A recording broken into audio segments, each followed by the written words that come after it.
সর্ষের তেলে মেথি ফোড়ন দিয়ে কাঁচা লঙ্কা দিয়ে কি রান্না করতে চলেছি বলো তো বন্ধুরা? আমি আলু বেগুন দিয়ে ইলিশ মাছের ঝোল রান্না করব একটা খুব সাধারণ পদ্ধতিতে। তো ফোড়ন দেওয়ার পরে আলু আর বেগুনটাকে কিন্তু তেলের মধ্যে ছেড়ে দিলাম। তারপরে এটাকে লাল লাল করে ভাজতে হবে। তো যেহেতু ইলিশ মাছের সিজন, আমাদের তো ইলিশ মাছ খেতেই হবে। আমাদের যেহেতু বাঙালি, আমরা আমাদের মাছে ভাতে বাঙালি, তো ইলিশ মাছ খেতেই হবে। তো চলো একটু হলুদ দিয়ে দিলাম, সামান্য হলুদ দিলাম, আর একটু দিয়ে দেবো স্বাদ মতো নুন। যে যেরকম নুন খেতে ভালোবাসো সেইভাবে দেবে। আর কাঁচা লঙ্কাটাও কিন্তু সেই বুঝেই দেবে, যে যেরকম খাও। বাচ্চারা বাড়িতে থাকলে কম কাঁচা লঙ্কা দেবে, আর যদি খাও তো বেশি করে দিতে পারো।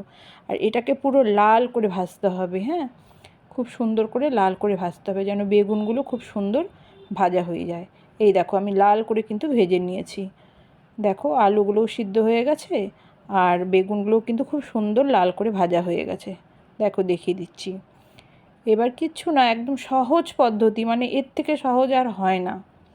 তো যাই হোক, এবার এটা ভাজা হয়ে গেলে লাল করে একদম নাড়াচাড়া করে নিতে হবে, যেন কোনো দিকে কম না হয়।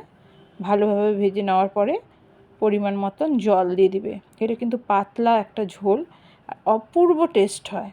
তো যতটা মনে হয় যে ঝোল করবে সেরকম আন্দাজ করে জল দিয়ে দেবে। আমি যেহেতু আমাদের 3 জনের রান্না করছিলাম, সেই জন্য আমি বেশি ঝোল দিইনি। তো তোমরা তোমাদের পছন্দ মতো জল দিয়ে দেবে যতটা প্রয়োজন মনে হবে। তারপরে কিন্তু স্টিমটাকে বাড়িয়ে দিয়ে ঝোলটাকে কিন্তু ভালো করে ফোটাতে হবে অনেকক্ষণ ধরে। একটু ঢাকা দিয়ে দাও, তাহলে হয়তো ভেতরে একটু কাঁচা কাঁচা ভাব থাকলে কোনো কিছু সেটা ঠিক হয়ে যাবে। এই যে ঝোলটা ফুটে উঠেছে খুব সুন্দরভাবে, এবং খুব সুন্দর একটা সেন্ট বেরোচ্ছে, তখন ভাজা মাছগুলোকে দিয়ে দিতে হবে ওর মধ্যে। তো ইলিশ মাছগুলো আমি ওর মধ্যে দিয়ে দিলাম। খুব বড় সাইজের ইলিশ মাছ ছিল না, কিন্তু ইলিশ মাছগুলো খুব টেস্ট ছিল। তো দিয়ে বেশ সুন্দর করে ঝোলের মধ্যে সব একটা একটা করে মাছ দিয়ে দিলাম। আবার দেখতে হবে যে মাছ যেন ভেঙে না যায়, সুন্দর করে মাছগুলো দিয়ে দিতে হবে।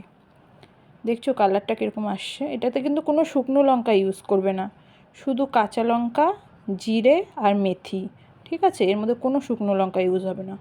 দেখো খুবই সুন্দর আর পাতলা ঝোলটা, মানে এটা সবাই খেতে পারবে, বাচ্চা থেকে বুড়ো সবাই খেতে পারবে, অসুস্থ রুগীও খেতে পারবে, কোনো অসুবিধা হবে না।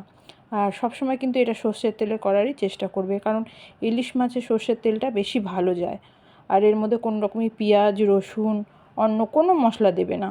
এটা একদম পাতলা ঝোল, আর অপূর্ব লাগে। বেগুনের সেন্টটা এত সুন্দর আসে এর মধ্যে, মানে অপূর্ব লাগে খেতে। তাহলে আমার তৈরি হয়ে গেল আমার আলু বেগুন দিয়ে ইলিশ মাছের পাতলা ঝোল। কেমন হয়েছে জানাবে কিন্তু বন্ধুরা। নমস্কার।